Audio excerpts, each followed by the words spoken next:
Relativamente à questão que coloca, de facto, este quarto ano do passado ano letivo iniciou a reabilitação de uma forma mais profunda. E a reabilitação decorre porque, desde que eu vim para o Instituto Superior Técnico, temos sempre trabalhado fora do país. Este ano tivemos de trabalhar no país e, ao trabalharmos no país, então trabalhamos com a Câmara Municipal no sentido de reabilitação do parque edificado. Um parque edificado com valor e esse valor pretende ser preservado. Ora, a sustentabilidade não é mais do que tornar mais durável, ou seja, com maior análise, com maior durabilidade, eu ia dizer análise de ciclo de vida, mas não, com maior durabilidade aquilo que se investe. E quando digo investir, não é financeiramente, é investe em termos de relações sociais, em termos de relações com o ambiente, ou seja, na transformação que nós fazemos do património edificado. Umas vezes é por obra nova, outras vezes é por transformação e adaptação, ou seja, reutilizar as obras existentes, dando-lhe um novo programa. E aí estamos a fazer aquilo que mencionou, a arquitetura sustentável. Não é bem esse o conceito, a arquitetura sustentável.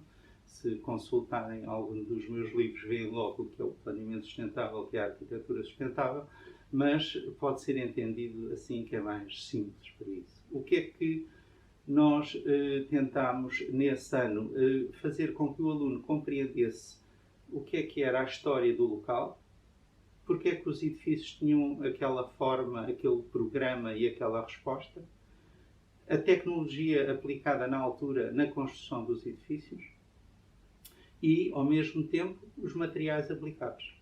Ou seja, há um processo de ir buscar todos os conhecimentos do primeiro, segundo, terceiro ano e no quarto ano materializá-los.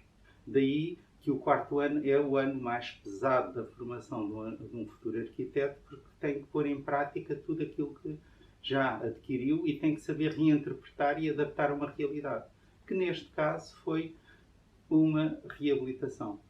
Reabilitação que teve também uma intervenção ao nível do espaço público, da relação com a envolvente e dentro do ambiente natural, que era ter uma linha de água, ter umas hortas urbanas, ter um ambiente construído, lidar com o clima, porque estávamos num vale. Portanto, aí entra a tal sustentabilidade em termos ambientais, económica, porque queremos manter e preservar o valor económico e, não, se calhar não estão ocorrente, vai haver uma exposição desses trabalhos na no Círculo da Arquitetura em Oeiras, e alguns dos projetos já foram vistos pela Câmara Municipal e achou bastante importantes os trabalhos dos alunos.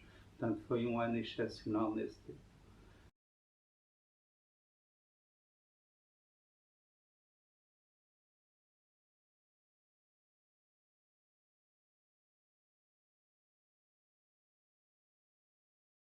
Por acaso, nesta situação pandémica em que nos encontramos, até são discutíveis. Pois. De que modo é que nós devemos pôr muita gente diferente a utilizar os mesmos espaços, a tornarem a vida colaborativa. Mas esta situação pandémica vai passar.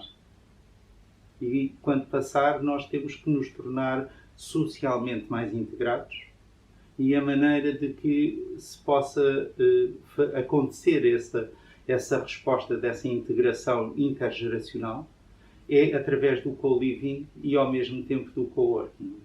Passarmos a ter menos recursos, porque eu não posso continuar. Hoje temos 7,3 bilhões de pessoas no mundo. Se nós continuarmos a crescer demograficamente como é expectável, não temos planeta a crescer. Portanto, temos que começar a partilhar. E a partilha é também uma resposta que o arquiteto pode fazer no seu projeto. O co-living e o co-housing e o co-working vai permitir que nós partilhemos espaços, que não tenhamos a posse dos espaços, vai transformar, ou seja, vai pôr um bocadinho mais visível aquilo que já se discute há muitos anos, que é: eu não preciso de ter um automóvel, eu uso um automóvel e hoje tenho Ubers. Eu não preciso ter a posse de uma casa, eu arrendo uma casa e cada vez é mais difícil comprarmos uma casa, mas podemos usar. Mas com a dificuldade económica e como todos conhecem, o problema económico global, é difícil para as novas gerações comprarem uma casa. Portanto, se nós projetarmos, se nós criarmos soluções em que essa partilha, essa vivência em comum possa acontecer, nós estamos a criar condições para as gerações mais jovens e aquelas que vão vir poderem ter acesso a condições de trabalho e de vivência de uma maneira mais pacífica, mais integrada. Portanto, isto é um pouco de sociologia introduzida no nosso programa. E o programa do arquiteto é muito complexo, muito grande, e nós tentamos, às vezes não conseguimos fazer uma boa síntese, e é isso que este exercício tentou fazer os alunos pensar de que, com o constrangimento das paredes existentes, da história, dos materiais e do local, como é que eu introduzo uma transformação respondendo a um programa de fazer habitação e, ao mesmo tempo, trabalho. E os trabalhos surgiram dos vossos colegas, foram muito dispares, onde houve alguns que tentaram uma segregação porque entenderam e refletiram e nos trabalhos que desenvolveram da análise acharam que não era suficientemente bom morar e trabalhar no mesmo local. O que é que isso levou a que os programas, sendo o mesmo, tivessem respostas diferentes? E houve outros que, pelo contrário, quiseram, porque estava previsto no programa do exercício, adicionar maior complexidade. E adicionaram construção nova. E a relação e o diálogo entre a construção nova e a construção existente, com o local. Como estávamos ao lado de uma universidade, como estávamos numa quinta que tem uma memória que era a primeira fábrica da pólvora, onde se fizeram os primeiros bacamartes cá em Portugal. Portanto, tinha uma história a ser preservada, ao mesmo tempo também hortas urbanas existiam já no local, nesta transformação. Tinha o elemento água e, portanto, foi muito interessante ver a maneira como foi recriado e reinterpretado o programa para dar as soluções que eles pretendiam. Ao ter imposto, e imposto é uma palavra forte que eu estou a usar, é que cada grupo tivesse elementos estrangeiros, vindos de Erasmus e nacionais, obriguei, entre aspas, mais uma vez uma palavra que não se devia usar, para que os alunos tivessem diferentes experiências e diferentes perspectivas de como viver. Os nórdicos habitam de maneira diferente de nós, latinos, e de trabalhar. Também trabalhamos de maneira diferente dos nórdicos. E, portanto, isso fez com que surgissem trabalhos extremamente inovadores e muito desafiantes. Além disso, levámos até ao projeto de execução. E os alunos trabalharam de forma autónoma, ou seja, eu sou pura e simplesmente um orientador, um tutor, não imponho, não tenho que usar a minha linguagem, os meus materiais, as minhas soluções, mas uma liberdade que o aluno tem que ir estudar de uma forma autónoma para apresentar a sua solução. E cada grupo tinha um líder responsável pelo cumprimento dos prazos e pela apresentação dos trabalhos. O que fez que também os alunos, e ainda hoje tive uma reunião com a professora do 5º ano, muito mais maduros, muito mais autónomos, e trabalhos estão a sair muito espetaculares. Foi um salto. Eles foram à escala 1 para 1. Mas foram de uma forma consciente.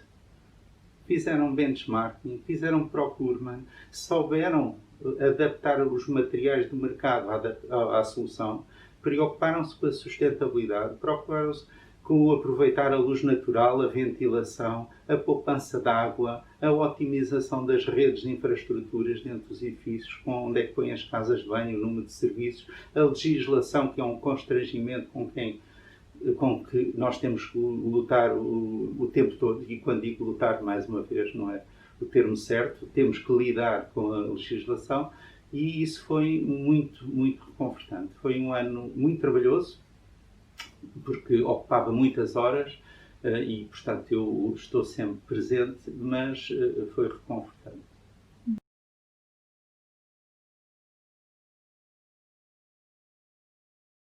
O terceiro ano, neste curso, e com o modelo que temos há muitos anos e que tem funcionado bem, trabalha a habitação.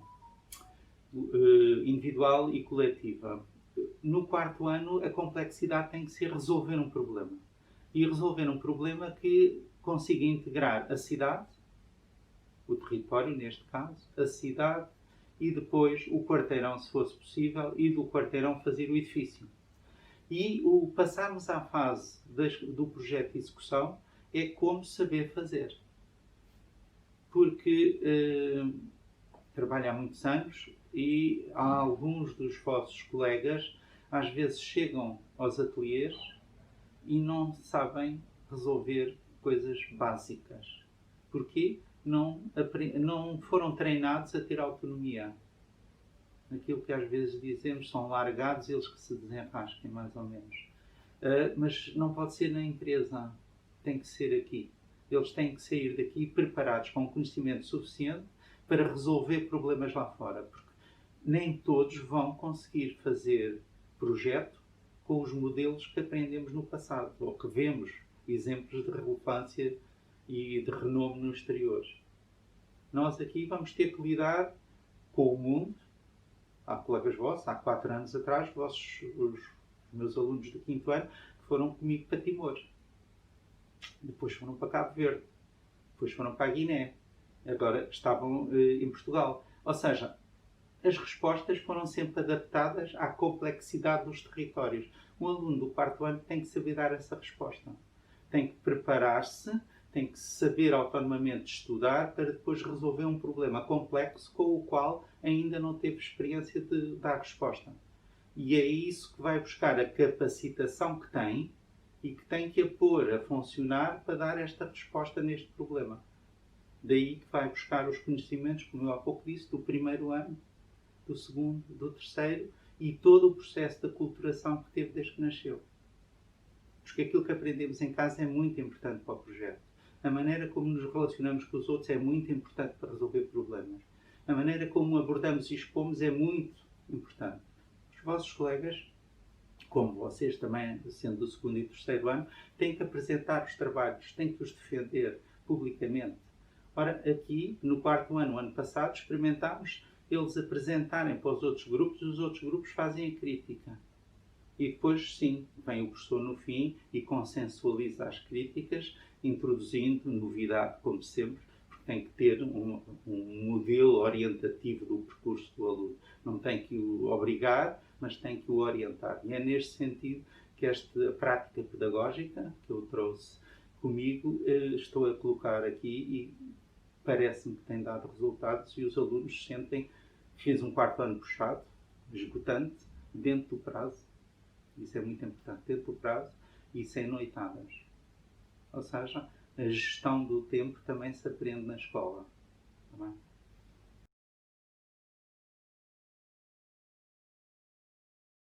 Todos os anos há 2 livros que são partilhados. Eu tenho uma biblioteca, não esta, a biblioteca mais que eu uso para o dia a dia, e trago vários livros que são distribuídos e no final do ano eles aparecem todos cá, adaptados ao trabalho.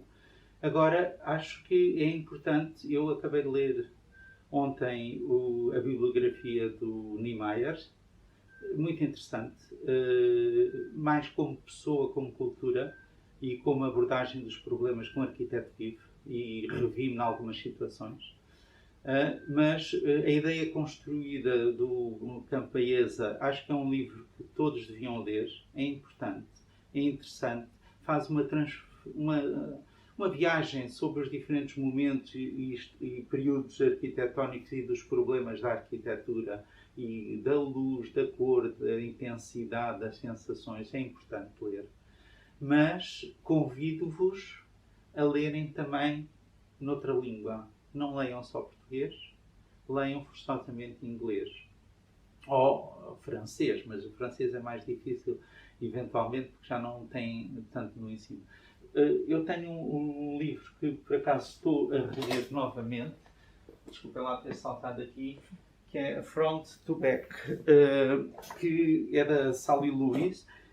Que é um livro interessantíssimo porque faz a mesma coisa que eu pus nos exercícios, começa da cidade até à habitação. Aqui não tínhamos o co-living, mas tínhamos a habitação. Mas a habitação posta no sentido da cidade e da transformação da cidade. É um livro interessantíssimo também. Não é o faça você mesmo, mas é um livro que nós depois, mais adiante, vamos tentar transpor conhecimentos e abordagens para a nossa realidade, nessa prática do processo colaborativo de fazer projeto. Está bem? É muito importante.